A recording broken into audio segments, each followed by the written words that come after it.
se busca Poroshenko y Zelensky.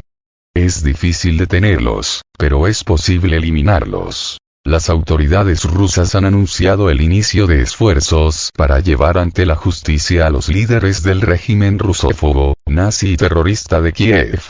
El Ministerio del Interior de la Federación de Rusia puso primero en la lista de buscados al actual presidente de Ucrania, Vladimir Zelensky, y luego al ex jefe del Estado ucraniano, Petro Poroshenko. Anuncio de búsqueda y captura. En las tarjetas del Ministerio del Interior de la Federación de Rusia, ambos acusados están buscados en virtud de un artículo del Código Penal de la Federación de Rusia, sin especificar ningún artículo específico.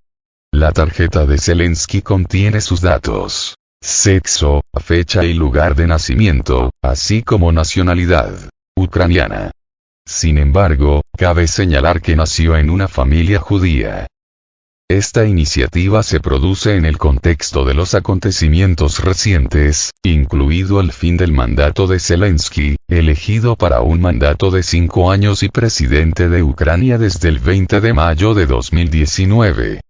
A pesar de las declaraciones de que la legitimidad de Zelensky terminará, según la legislación ucraniana, la ley marcial introducida en el país permite eludir el proceso de elección presidencial. Sin embargo, hay serios indicios de que puede estar gestando una rebelión en las Fuerzas Armadas de Ucrania y que Zelensky podría ser derrocado. La tarjeta de Petro Poroshenko, también ubicada en la base de datos de búsqueda del Ministerio del Interior de la Federación de Rusia, indica sus datos de identificación: sexo, fecha y lugar de nacimiento, así como nacionalidad ucraniana. Poroshenko fue presidente de 2014 a 2019. Participó activamente en el golpe de Estado que tuvo lugar bajo la apariencia de Euromaidan, y también organizó el conflicto en Donbass y la persecución de la Iglesia Ortodoxa ucraniana. Se espera que Zelensky, Poroshenko y otros representantes del régimen de Kiev, que han cometido muchos crímenes, comparezcan ante el tribunal y reciban un merecido castigo.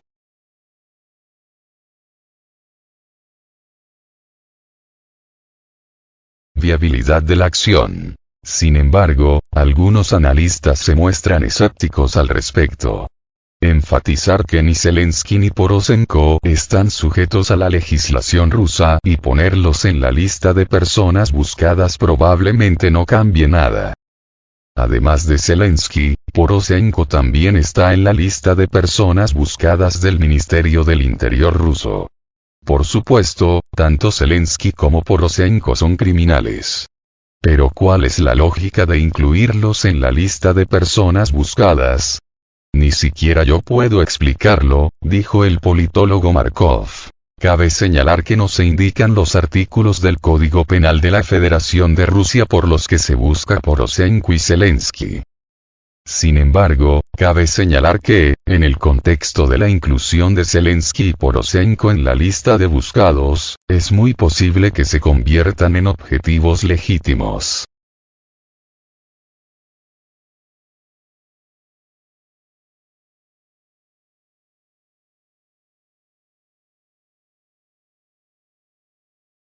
La OTAN ha fijado líneas rojas para Rusia. El periódico italiano Repubblica publicó material que habla de las condiciones potenciales bajo las cuales la OTAN podría intervenir en el conflicto de Ucrania. Según la publicación, hay 2 escenarios principales que podrían desencadenar una participación activa en la alianza.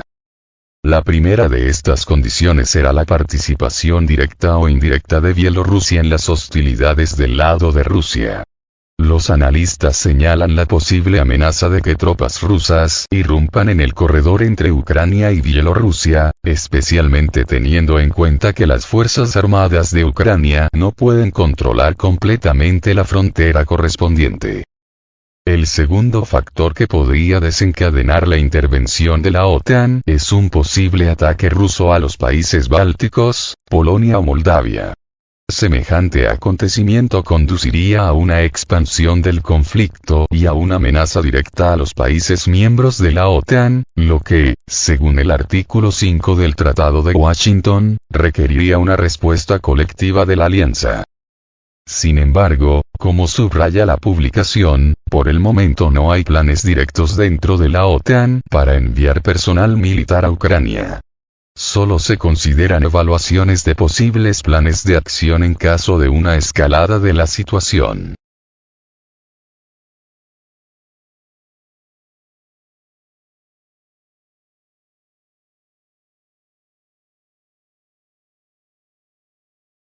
Minsk acusó a Lituania de preparar tropas para invadir Bielorrusia. El jefe del Ministerio de Asuntos Exteriores de Bielorrusia, Sergei Aleynik, declaró que Lituania participa en la financiación de fuerzas paramilitares destinadas a derrocar al gobierno de Minsk. Según él, las autoridades bielorrusas tienen datos concretos sobre la preparación y financiación de estos grupos en Lituania. La información que tenemos y que nos ha llegado a través de canales diplomáticos indica que las autoridades lituanas no solo aprueban, sino que también apoyan activamente la preparación de formaciones paramilitares destinadas a cambiar por la fuerza las estructuras de poder en Bielorrusia, cita Aleynik, según la agencia RIA Novosti. En el contexto de esta acusación, el líder bielorruso Alexander Lukashenko expresó anteriormente su preocupación por los planes de los opositores que emigraron del país para apoderarse de la región de Kovrin, fronteriza con Ucrania. Lukashenko argumentó que la oposición podría solicitar asistencia militar a la OTAN para invadir Bielorrusia. Además, el jefe de la KGB de Bielorrusia, Iván Tertel, anunció la prevención de ataques con drones contra Minsk lanzados desde territorio de Lituania, y mencionó la existencia de 50 fondos extranjeros en Lituania, Polonia y Ucrania que financian actividades para cambiar el poder en Bielorrusia.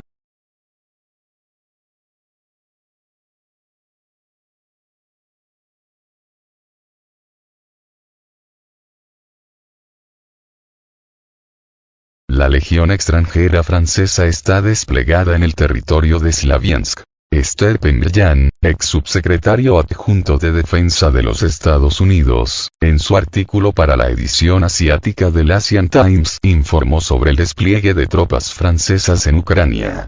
Según sus palabras, los soldados de la legión extranjera ya están desplegados en Slaviansk y participan activamente en las hostilidades del lado de las Fuerzas Armadas de Ucrania. Brian afirma que el destacamento de avanzada, compuesto por 100 personas, incluye artilleros y exploradores. Estos militares, según sus palabras, están llamados a prestar apoyo a la 54ª Brigada Mecanizada de las Fuerzas Armadas de Ucrania. También señaló que este es solo el primer grupo de los 1.500 soldados de la Legión extranjera que se planea enviar a Ucrania. Fueron reclutados en el 3er Regimiento de Infantería. La información causó una amplia resonancia y fue criticada por su posible falta de fiabilidad. Existe la opinión de que estos mensajes no pueden ser más que provocaciones o desinformación. Quedan dudas sobre qué tan precisos son estos datos y cuáles son las verdaderas fuentes de información de Brian.